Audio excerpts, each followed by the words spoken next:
ایک بات میں یہ عرض کرنا چاہتا ہوں کہ دنیا، جتنی بھی دنیا، پوری دنیا ہر گناہ کو معاف کر سکتی ہے. میں اللہ کی بات نہیں کر رہا ہوں، انسانوں کی بات ہے. ہر گناہ کو دنیا معاف کر سکتی ہے. چوری کو معاف کر سکتی ہے، قاتل کو معاف کر سکتی ہے، زانی کو معاف کر سکتی ہے، بدکار کو معاف کر سکتی ہے. لیکن ایک ایسا جرم ہے جس کو دنیا کبھی نہیں معاف کرتی ہے، نہ دنیا نے معاف کیا. وہ کیا ہے؟ جرم ضعیفی. کمزوری کو دنیا کبھی معاف نہیں کرتی ہے. جرم ضعیفی کی سزا مرگ مفاجات. اس لیے کمزور بننا یہ ثواب نہیں ہے. المومن القوی خیر من المومن الضعیف. طاقتور مومن کمزور مومن سے کہیں بہتر ہے. یہ کہتے ہیں کبھی گوشت نہ کھاتا تھا ماری، پھل پھول پہ کرتا تھا ہمیشہ گزر اوقات. ایک دوست نے بھونا ہوا تیتر اسے بھیجا، شاید کہ وہ شاطر اسی تدبیر سے ہو مات. یہ خوان تر و تازہ ماری نے جو دیکھا کہنے لگا وہ صاحب غفران اللزومات، اے مرغ کے بیچارہ ذرا یہ تو بتا تو تیرا وہ گناہ کیا ہے، یہ ہے جس کی مکافات. اے معصوم پرندے یہ بتاؤ تم نے کیا قصور کیا تھا کہ تم کو تیر مارا گیا اور اس کے بعد سینے پہ تم نے تیر کھایا اور اس کے بعد تل پہ پھر تم کو ذبح کیا گیا، پھر تمہاری بوٹیاں بنائی گئیں، پھر آج ہماری بتیسی کے اندر پیسنے کے لیے پیش کیا گیا. تم نے کیا قصور کیا تھا؟ چوری کی تھی، ڈکیتی کی تھی، رہزنی کی تھی، زناکاری کی تھی. یہ خوان تر و تازہ ماری نے جو دیکھا کہنے لگا وہ صاحب غفران اللزومات، اے مرغ کے بیچارہ ذرا یہ تو بتا تو تیرا وہ گناہ کیا ہے، یہ ہے جس کی مکافات. پھر اس کے بعد کہا تم کیا بولو گے ہم سے سنو. افسوس صد افسوس کی شاہی نہ بنا تم. افسوس صد افسوس تم زمین کے کیڑے بنے رہے. حالانکہ آسمان و زمین کی بلندیاں تم کو بلندی کی دعوت دے رہی تھی، وہ قوت کی دعوت دیتی تھی. تم اوپر چلے جاتے، کسی تیر چلانے والے کی تیر اور کسی گولی چلانے والے کی گولی وہاں تک پہنچتی نہیں، اس کی رسائی سے آگے ہو جاتے. افسوس صد افسوس کہ شاہی نہ بنا تو، دیکھے نہ تیری آنکھ نے قدرت کے اشارات. تقدیر کے قاضی کا یہ فتویٰ ہے ازل سے، جب سے اللہ نے دنیا پیدا کی ہے اور قیامت تک یہ فتویٰ ہمیشہ جاری رہے. تقدیر کے قاضی کا یہ فتویٰ ہے ازل سے، ہے جرم ضعیفی کی سزا مرگ مفاجات.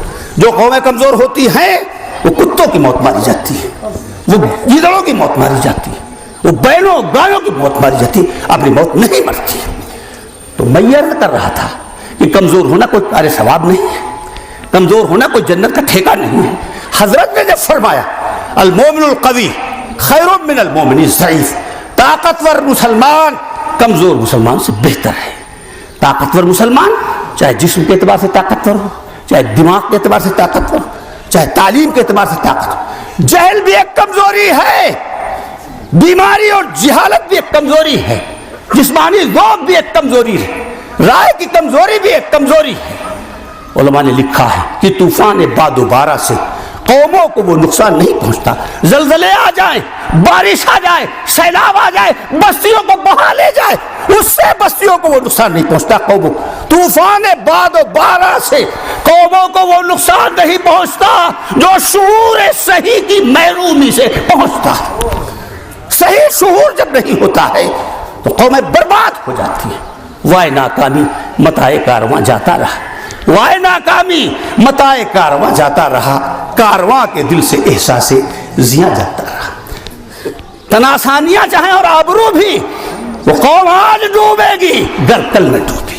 ایک بادشاہ نے اپنے شہزادے کو سپہ سالار بنایا اور جب محاذ پہ پہنچ گئے تو بیٹا اللہ نے عزت میں اور راحت میں بیر رکھا. عزت اور راحت میں دشمنی ہے. عزت لینا ہے تو راحت کو ترک کرو، اور اگر راحت اختیار کرنا ہے تو عزت کو بھول جاؤ.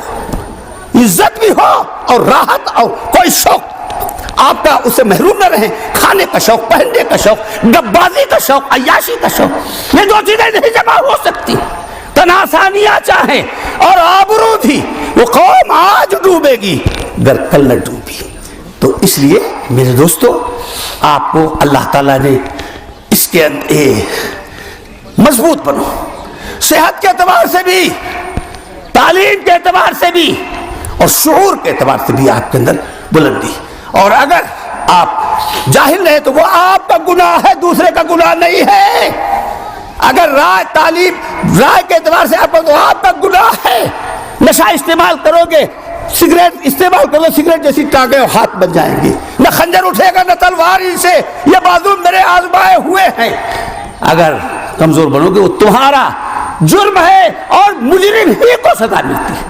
وَأَلَّا تَزِرُ وَازِرَةٌ وِزْرَ أُخْرَىٰ، جرم آپ کرے سزا دوسرا پائے، یہ نہیں ہو سکتا۔ جسم اپنا کمزور آپ کریں، آپ ہی دبوچے جائیں گی۔ بیماری کے اسباب آپ مہیا کریں، بیماری آپ کو پچھاڑے گی، دوسرے کو نہیں پچھاڑے گی۔ یہ اللہ کے انصاف کے خلاف ہے۔ تو اس لیے میرے دوستو، آج ہمارے نوجوان وہی جوان ہے ملت کی آنکھ کا تارا، وہی جوان ہے بیڑی سگریٹ پینے والا، لڑکیوں کے اسکول کے پاس گیٹ کے پاس کھڑے ہو کر لڑکیوں کو تاکنے والا، آنکھیں سینکنے والا، ہر خواہش کے پیچھے دوڑنے والا، وہ نہیں جوان قوم کی نیا نہیں پار کر سکتا۔ وہی جوان ہے ملت کی آنکھ کا تارا۔ شباب جس کا ہے بے داغ ضرب ہے کاری، شباب جس کا ہے بے داغ ضرب ہے کاری۔ اگر ہے رزم تو شیران غاب سے بڑھ کر، جھاڑی کے شیر کی طرح اگر کہیں دشمن مقابل میں آتا ہے اور آبرو پامال کرتا ہے، جسم پہ حملہ کرتا ہے، عزت پہ حملہ کرتا ہے، تو شیر غاب جھاڑی کا شیر بن جانا۔ اگر ہے رزم تو شیران غاب سے بڑھ کر، اور اگر ہے بزم تو رانا جوان تاتاری۔ تو یہ چیز میں عرض کرنا چاہتا تھا کہ آپ حضرات ماشاءاللہ اللہ تعالیٰ نے آپ کو دیندار بنایا ہے، غریب ہونا ثواب نہیں ہے۔ سن لو اچھی طرح، جو ہاتھ پیر ہلا سکتا ہے اس کو دوسرے کی کمائی کھانا حرام۔ رسول اللہ کا یہ مزاج نہیں تھا۔ لو یعلم اللہ یعلم الناس ما فی المسئلہ ما مشى الیہا احد، اگر لوگ سمجھ لیں کہ سوال میں کتنی ذلت اور اللہ کو سوال کتنا ناپسند ہے تو کوئی سوال کا تصور تک نہ کرے، تصور تک نہ کرے۔ من سأل وله ما یغنی جاء یوم القیامت وفی وجهہ خدوش و قدوح، اگر بے ضرورت کوئی سوال کرے گا، گھر میں کھانا ہے دوسرے کے سامنے آپ نے دستے سوال دراز کیے، تو قیامت کے دن آدمی آئے گا سوال کرنے والا گداگر، اس کے چہرے پہ گوشت نہیں ہوگا، جیسے ہڈی کی ماجر ہوتی ہے اس طرح ذلیل ہوگا محشر میں اربوں انسانوں کے سامنے۔ حضرت نے ایک صحابی سے کہا، انہی سے کہا کہ یہ ببول ہے، اس کی لکڑی کاٹ کر لاؤ دستے کے لیے۔ چنانچہ لے کر آئے، مسجد نبوی میں امام الانبیاء نے اپنے ہاتھ سے اس میں دستہ نصب کیا، اپنے ہاتھ سے دستہ نصب کیا اور فرمایا کہ اذهب واحتطب ولا ارینک 15 یوما، جاؤ لکڑی کاٹو بیچو اور 15 دن تک دکھائی نہ دینا۔ اس حدیث کی تشریح کرتے ہوئے علماء نے لکھا ہے کہ مسجد نبوی میں اگر آتے تو حضرت کو دکھائی دیتے۔ اس کے معنی یہ ہے کہ بچوں کی کمائی کے لیے اور فقر و فاقے کو دور کرنے کے لیے اجازت ہے کہ تم کہیں بھی نماز پڑھ لو اپنے محلے کی مسجد میں، اور مسجد نبوی میں نہ آؤ جس میں 1 رکعت کا ثواب 1000 رکعتوں کے ثواب برابر ہے، وہاں نہ آؤ۔ تو میں آپ سے بتاتا ہوں، غریب ہونا کار ثواب نہیں ہے۔ اللہ کسی کو غریب کر دے وہ اور بات ہے، لیکن اپنی کاہلی سے، اپنی آرام طلبی سے اور اپنی بیٹھ کر کھانے کی عادت سے توبہ کرو اور تہیا کر لو کہ باپ کی کمائی بھی ہم کو نہیں کھانا، بیٹے کی بھی کمائی ہم کو نہیں۔ قاد الفقر ان یکون کفرا، غریبی کفر تک پہنچا دیتی ہے۔ جو غریب آدمی ہوتا ہے نہ اس کی کوئی عزت ہوتی ہے، نہ اس کا کوئی مذہب ہوتا ہے، نہ اس کی جان اس کے قبضے، شاہوکار اس کی عزت بھی لیتا ہے اور اس کا مذہب بھی داؤ پہ لگ جاتا ہے اور اس کی جان بھی خطرے میں ہوتی ہے۔ اے نوجوانوں، تم بھی راحت اور آرام اختیار نہ کرو، ہر شے کو مسلسل جنبش ہے، راحت کا جہاں میں نام نہیں، اس عالم سعی و کوشش میں انسان کے لیے آرام نہیں۔ کسی نے یہ ایک مرد دانا سے پوچھا کہ نعمت ہے دنیا میں سب سے بڑی کیا؟ کہا عقل جس سے ملے دین و دنیا، کہا گر نہ ہو اس سے انسان کو بہرا، کہا پھر اہم سب سے علم و ہنر ہے کہ جو باعث افتخار بشر ہے، کہا گر نہ ہو یہ بھی اس کو میسر، کہا مال و دولت ہے پھر سب سے بڑھ کر، کہا در ہو یہ بھی اگر بند اس پر، کہا اس پہ بجلی کا گرنا ہے بہتر، وہ ننگے بشر تاکہ ذلت سے چھوٹے، خلائق سب اس کی نحوست سے چھوٹے۔ اے میرے عزیزو، کب غفلت سے باز آؤ گے؟ کب تمہاری آنکھیں کھلیں گی؟ یہ کانوں کی گھٹیاں کب نکالو گے؟ سنو، آنکھیں کھول کر دنیا میں رہو، تمہاری قوم پستی میں پہنچ چکی ہے۔ خدا کے واسطے تعلیم حاصل کرو، عقل سے کام لو، اللہ نے عقل دیا ہے، مال و دولت اکٹھا کرو، مال و دولت کے بغیر دنیا میں کوئی کام نہیں ہوتا ہے، مگر مال و دولت کو جیب میں رکھو، دل میں نہ رکھو۔ آنے کار عبدالشکور مولانا عبدالعزیز جانتے ہیں، آنے کار عبدالشکور مدراس، جس وقت وہ مرا ہے 1/4 مدراس اس کا تھا، اتنا مالدار تھا آنے کار عبدالشکور، بہت سخی بھی تھا، اللہ کے راستے میں خرچ کرتا تھا۔ ان کا جب انتقال ہوا تو ایک بڑے عالم، بڑا آدمی تھا، تو اس نے بڑے عالم کو بلایا نماز جنازہ کے لیے۔ انہوں نے نماز جنازہ کے لیے جب آگے بڑھے تو انہوں نے فرمایا یہ اس شخص کا جنازہ ہے، یہ اس شخص کا جنازہ ہے کہ مال جس کی جیب میں رہتا تھا دل میں نہیں رہتا تھا۔ چیز دنیا از خدا غافل بدن، نئے قماش و نقرو فرزند زن، چاندی سونا تیوریاں بھرنا یہ دنیا داری نہیں ہے، دنیا کی محبت دل میں رکھنا دنیا داری ہے۔ حضرت عبدالرحمن ابن عوف بتایا کتنے اونٹ کو اشرفیوں سے بھرا ہوا ہے، کوئی کھجوروں سے بھرا ہوا ہے، آ رہے ہیں اور اعلیٰ درجے کے صحابی ہیں، رسول اللہ نے ان کے جیتے جی ان کی زندگی میں ان کو جنت کی بشارت دی اور وہ عشرہ مبشرہ میں تھے۔ عبدالرحمن بن عوف فی الجنہ، اور حضرت عمر نے 6 آدمیوں کی جو کمیٹی بنائی تھی خلافت کو طے کرنے کے لیے، ان میں ایک نام ان کا بھی تھا۔ اتنے اعلیٰ درجے کے انسان تھے اور اتنا پیسہ تھا، تو کیا پیسہ رکھنے سے دنیا دار ہوتا ہے؟ زمیندار بننے سے دنیا دار ہوتا ہے؟ کوٹھیاں بنانے سے دنیا دار ہوتا ہے؟ دنیا کی ضرورت پڑتی ہے، دنیا کی محبت اور دین کے تقاضے میں حائل ہو جائے دنیا، یہ ہے دنیا داری۔ چیز دنیا از خدا غافل بلند، کشتی پانی میں چلتی ہے، جب تک پانی باہر ہے کشتی کے تو کشتی کے لیے نجات کا سامان ہے، کیونکہ کشتی پانی میں چلے گی، خشکی میں نہیں چلتی، لیکن جب پانی کشتی میں آ جائے تو کشتی کو ڈوبنے سے کوئی بچا نہیں سکتا۔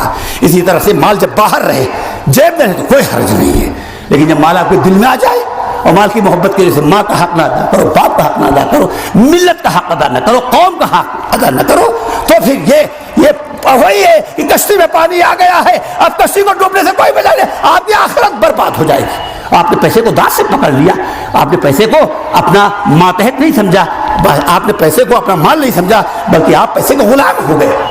تو بہرحال میں نوجوان سے یہ کہہ رہا تھا کہ بھائی کماؤ، مال حاصل کرو، طاقتور بنو، تعلیم حاصل کرو۔ تم کو معلوم ہے میں اپنے نوجوانوں سے کہا کرتا ہوں کہ ابھی چند سال ہوئے 100-200 سال کی وجہ سے احساس کمتری کا شکار ہو گئے۔ میں قسم کھا کے کہتا ہوں کہ انگریزوں کی تاریخ 500 سال کی تاریخ، یہ سب تاریخ نہ سب پڑھے لکھے لوگ ہیں، میں کوئی صحرا میں نہیں آواز لگا رہا ہوں اور بے پر کی کہانی نہیں بتا رہا ہوں۔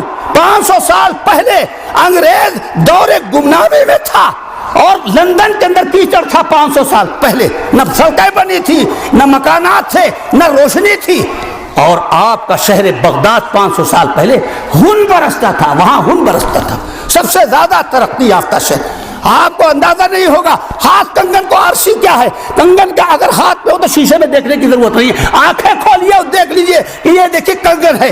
اسی طرح میں جو بات کہنے جا رہا ہوں اس کا ثبوت موجود ہے۔ آپ کے خلفاء اور آپ کے بادشاہوں کا اتنا رعب تھا کہ یورپ کے بادشاہ اپنے سکے کے اوپر، سونے اور چاندی کے سکوں کے اوپر کلمہ چھپواتے تھے اور کلمہ نصب کرتے تھے تاکہ بادشاہ راضی ہو جائے۔ بادشاہ انگلینڈ کے برٹش میوزیم میں، انگلینڈ کے برٹش میوزیم میں وہ سکے موجود ہیں جو انگریزوں نے ہارون رشید اور مامون رشید کو خوش کرنے کے لیے کلمے کے ساتھ ڈھالے تھے، کلمے کے ساتھ ڈھالے تھے تاکہ بادشاہ خوش ہو جائے۔ کبھی اے نوجوان مسلم تدبر بھی کیا تو نے، وہ کیا گردو ہے تو جس کا ایک ٹوٹا ہوا تارا۔ انگریز اور یورپ کی تاریخ صرف 500 سال کی ہے اور آپ کی تاریخ 1500 سال کی ہے۔ آپ کہاں فراموش کر گئے؟ پوری دنیا کو یورپ نے فتح کیا، چاہے جاپان ہو، چاہے ہندی ہو، چاہے امریکہ ہو، لیکن مسلمان قوم ایسی ہے جس نے یورپ کو بھی روندا۔ اے گلستان اندلس، وہ دن ہے یاد تجھ کو؟ اسپین جو یورپ کا بہت بڑا ملک ہے، انگلینڈ سے بڑا ملک ہے، جرمنی سے بڑا ملک ہے، آپ نے دیکھا، آپ اس کا ایریا دیکھیے اور اس کی پیداوار اس زمانے میں جو تھی، 50 سال لگ گئے بادشاہوں کا محل کھودنے میں، یہ حال تھا۔ تو آپ کو اپنی قومی تاریخ معلوم ہے؟ پوری دنیا پر یورپ نے حکومت کی، یورپ پر نہ جاپانیوں نے حکومت کی، نہ چائنا نے حکومت کی، نہ ہندوستان نے حکومت کی، کسی قوم نے حکومت نہیں کی، صرف آپ کی قوم ایسی تھی مسلم جس نے یورپ کو روندا اور 700 سال تک حکومت کی۔ اے گلستان یورپ، وہ دن یاد تجھ کو تھا تیری ڈالیوں میں جب آشیا ہمارا۔ اور ہم کہتے ہیں اپنے نوجوانوں کو تم کو کچھ یاد نہ ہو تو تاج محل دیکھ لیا کرو، لال قلعہ دیکھ لیا کرو، دلی کی جامع مسجد دیکھ لیا کرو، قطب مینار دیکھ لیا کرو۔ یہ تاج محل اور یہ لال قلعہ کیا بتاتا ہے؟ اس کے بنانے والے جاہل تھے، اس کے بنانے والے پسماندہ تھے، اس کے بنانے والے محکوم تھے۔ محکوم ایسی عمارت بناتے ہیں جو دنیا کے عجائبات میں شمار ہو۔ بل کلنٹن جو 2 مرتبہ صدر رہنے کا جس کو موقع ملا، وہ آ کر کے تاج محل کے دروازے پہ کھڑا ہو گیا اور اس نے یہ تاریخی بات کہی کہ آج میں بھی ان خوش نصیبوں میں شامل ہو گیا۔ اس کے الفاظ ہیں، آج میں بھی ان خوش نصیبوں میں شامل ہو گیا جنہوں نے اپنی آنکھوں سے مسلمانوں کا یہ 7واں عجوبہ دیکھا۔ جس نے اپنی آنکھوں سے مسلمانوں کا بنایا ہوا یہ 7واں دنیا کا عجیبہ تاج محل دیکھا۔ تو میں یہ عرض کر رہا ہوں، یہ تو 200-300 سال پہلے تاج محل بنایا گیا ہے، 300 سال پہلے آپ کی تاریخ یہ تھی۔ تو حالات نے غبار بیچ میں پیدا کر دیا ہے، پردے لٹکا دیے، پردے ہٹاؤ تو تاریخی حقیقت آپ کو نظر آ جائے گی۔ تعلیم سے آپ کا وہ رشتہ تھا۔ آپ کو معلوم ہے یورپ کے بڑے بڑے فلاسفر اور بڑے بڑے تبصرہ نگاروں نے کیا کہا کہ اگر مسلمانوں کی اندلس پہ حکومت نہ ہوتی، اگر مسلمانوں کی اندلس پہ حکومت نہ ہوتی تو یورپ کی ترقی 100 سال پیچھے ہو جاتی، اور بعض لوگوں نے کہا 500 سال پیچھے ہو جاتی۔ یہ سب جو یورپ میں برباد کیے گئے، مسلمانوں پہ ظلم کیا گیا، ان کے سائنسداں، ان کے پڑھے لکھے اطباء اور ان کے سب جتنے بڑے اہل علم تھے ان کو یورپ نے خرید لیا، کیونکہ دماغ تو پیسے سے خریدے جاتے ہیں، ان کو خرید لیا اور ان کی بنیاد پر انہوں نے ترقی کی ہے۔ تو اس لیے میرے بھائیوں، احساس کمتری کا شکار ہونے کی ضرورت نہیں ہے۔ تاریخ اپنے آپ کو دہراتی ہے، لیکن آپ تیار تو ہوں۔ راہ خود بول کے بتاتی ہے، نشان منزل چلنے والا بھی تو ہو گردش ایام کے ساتھ۔ والذین جاہدوا فینا لنہدینہم سبلنا، جو کوشش کرتے ہیں راستہ ان کو ملتا ہے، اور جو راستے پہ آتے ہی نہیں، گھر پڑے رہتے ہیں، ان کو راستہ نہیں ملتا ہے۔ ٹھوکریں کھائے گا آدمی، چل گرتے ہیں شہ سوار ہی میدان جنگ میں۔ ایکسیڈنٹ کا کیا مطلب ہے کہ آدمی آیا، اس نے زندگی کا ثبوت دیا، اس نے حرکت کی، وہ چلا پھرا، ایکسیڈنٹ ہو گیا۔ جو معذور ہیں، جو اپاہج ہیں، جو لنج ہیں، ان کا ایکسیڈنٹ نہیں ہوتا کیونکہ وہ کرتے ہی نہیں، وہ زندگی کا مظاہرہ ہی نہیں کرتے، گرتے ہیں شہ سوار ہی میدان جنگ میں۔ وہ طفل کیا گرے گا جو گھٹنوں کے بل چلے؟ تو اس لیے میرے عزیزو، دماغ کو ہر کر اللہ تعالیٰ، اللہ کی راہ اب بھی ہے کھلی، آثار و نشان سب قائم ہیں۔ اللہ کے بندوں نے لیکن اس راہ پہ چلنا چھوڑ دیا۔ مسلمانوں کو تعلیم سے کتنی دلچسپی تھی، آج ہمارا جہالت سے وہ رشتہ ہے جو چولی اور دامن کا، چولی دامن سے الگ نہیں ہوتی، دامن چولی سے الگ نہیں ہوتا، آج یہ ہے۔ اور پہلے کیا تھا؟ تعلیم سے مسلمانوں کا وہ رشتہ تھا جو چولی اور دامن کا ہوتا ہے۔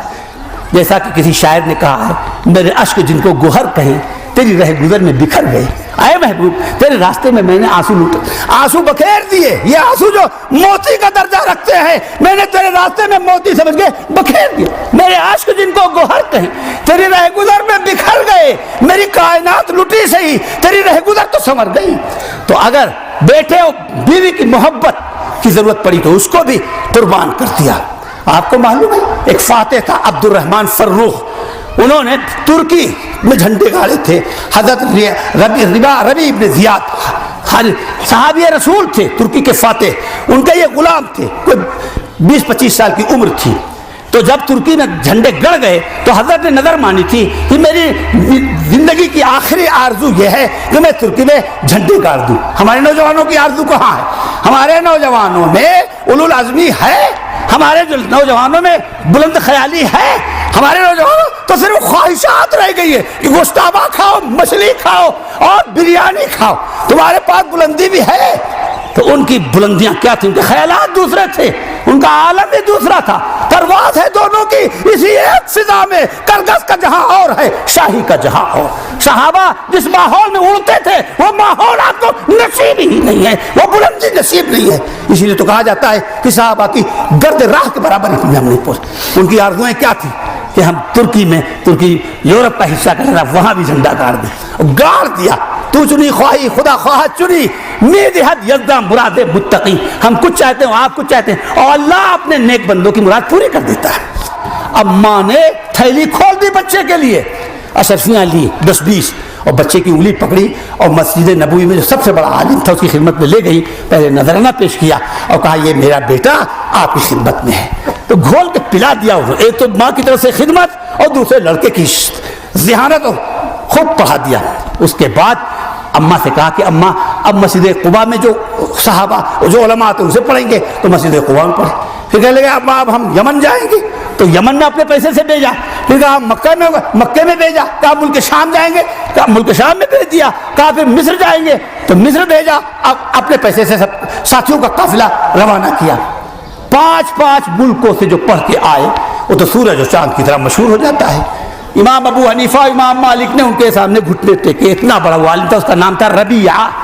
دیکھا آپ نے، یہ تھی تعلیم سے دلچسپی ہے. نوجوانوں کو بتا رہا 2-3 شہر میں اگر ہمارے نوجوان پڑھائیں، دلی میں پڑھائیں، بمبے میں پڑھائیں، تو سمجھتے ہیں اب جو من دیگر بڑے 30 بار خواہ ہیں. ارے تمہارے آبا و اجداد 3-4 شہروں میں نہیں، 5 ملکوں میں پڑھتے تھے، تب بھی ان کے علم کی تشنگی ختم نہیں ہوتی تھی. ہر ایک میکدے سے بھرا جا کے ساغر، ہر ایک میکدے سے بھرا جا کے ساغر، ہر ایک گھاٹ سے آئے سیراب ہو کر، گرے مثل پروانہ ہر روشنی پر، گرہ میں لیا باندھ قول پیمبر کی حکمت کو ایک گمشدہ لال سمجھو، جہاں پاؤ اپنا اسے مال سمجھو. تھے تو آبا وہ تمہارے ہی، مگر تم کیا ہو؟ تمہارے باپ دادا ہی تھے، یہ تھے تو آبا وہ تمہارے ہی، مگر تم کیا ہو؟ ہاتھ پر ہاتھ دھرے منتظر فردا، موت کا انتظار کر رہے. یہ تھے تمہارے آبا و اجداد. تو آج ہماری عورتیں، وہ تو سونے کے سکے تھے. اگر تانبے کے سکے ہو تو عورتیں خرچ کرنے میں کنجوسی کریں گی، اور اگر چاندی کے ہو تو بہت مشکل ہے، اور سونے کا تو ناممکن ہے. چاہے جتنی پڑھی لکھی عورت ہو، اب بھی دنیا کے اندر تعلیم سے وہ شائستگی اور دلچسپی نہیں پیدا ہوئی جو مسلمان عورتوں کے اندر 1000 سال پہلے تھی، کہ سونے کے سکے اس طرح لٹاتی تھی اپنے بچوں کی تعلیم کے اوپر کہ جیسے پانی بہایا جاتا ہے، پانی بہایا جاتا ہے.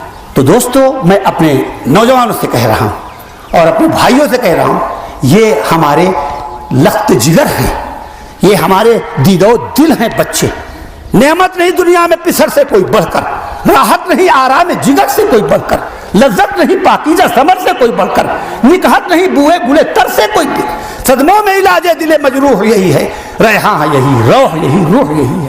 ماں باپ کا دل غنچہ ہے، خندہ ہے اسی سے، وہ گل ہے کہ گھر رش کے گلستان ہی تھی. سب راحت و آرام کا سامان ہے اسی سے، آبادی کاشان انسان ہے اسی سے. کس طرح کھلے دل کی دیگر بند نہیں ہے، گھر قبر سے بدتر ہے جو فرزند نہیں. اس فرزند کی تعلیم پر اور اس دختر نیک اختر کی تعلیم پر اگر ہم نے بخل سے کام لیا تو اس کے معنی یہ ہے کہ اولاد کی محبت میں آپ جھوٹے ہیں، آپ مسخرہ پن کر رہے ہیں، آپ مگرمچھ کے آنسو بہا رہے ہیں. جو ہو لٹا دو. حضرت نے فرمایا من عال جاریتین حتی تبلغ جاء یوم القیامت انا وہو کہاتین. جو 2 بچیوں کی جن کو پس پشت ڈال دیا گیا ہے، جن کو نظر انداز کر دیا گیا ہے، اگر 2 بچیوں کی اچھی تربیت کوئی کرے، پڑھائے لکھائے، تو قیامت کے دن میرا اس کا درجہ اتنا قریب ہوگا جیسے یہ انگلی ہے اور اس کے بعد یہی انگلی ہے، دوسری انگلی نہیں، اتنا قریب ہوگا بچوں کی پرورش کرنے والا.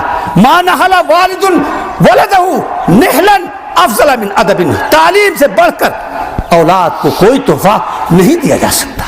آپ اگر چاہتے ہیں کہ آپ کے بچے عزت پائیں تو عزت بغیر تعلیم میں نہیں پا سکتے. اگر آپ چاہتے ہیں آپ کے بچے صحت مند رہے، تعلیم ہی سے صحت مند رہتے. ہسپتالوں میں دیکھو، بیماروں کی اکثریت جاہلوں کو ملے گی، پڑھے لکھوں کی بہت تعداد کم ہے ہسپتالوں میں، کیونکہ تعلیم صحت عطا کرتی ہے. عزت تعلیم سے ملتی. جو چیز عزت کی ضامن ہو، صحت کی ضامن ہو، ترقی کی ضامن ہو، اس سے ہم پیچھے ہٹتے ہیں، اس سے ہم مٹھی بند کرتے ہیں، اس کے لیے ہم دانت سے پیسہ پکڑتے ہیں. تو یہ تو ہماری ترقی اچھے لچھن نہیں ہے. نہ سمجھو گے تو مٹ جاؤ گے ہندوستان والوں، تمہاری داستان تک بھی نہیں ہوگی داستانوں میں.